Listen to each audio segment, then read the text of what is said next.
Hello সবাই, কেমন আছো? আমি রুশনি চলে এসেছি আবার একটা মিনি ভ্লগ নিয়ে তোমাদের সাথে গল্প করতে, আড্ডা দিতে।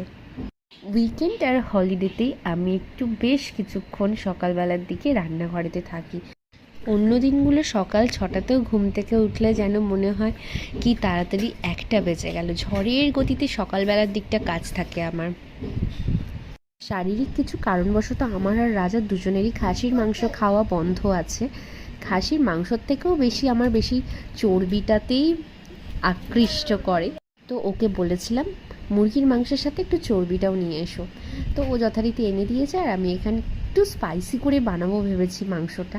তো সেটাই বানাচ্ছি, জানি না রাজা এসে আবার কি বলবে। আর এখানে যারা চিকেন স্টুটাও বানাতে বসিয়ে দিয়েছি, কেন ঘড়ির কাঁটা পুরো ছুটছে। আর এটা একটুখানি রাজের জন্য কষাটা নিয়ে যাচ্ছি।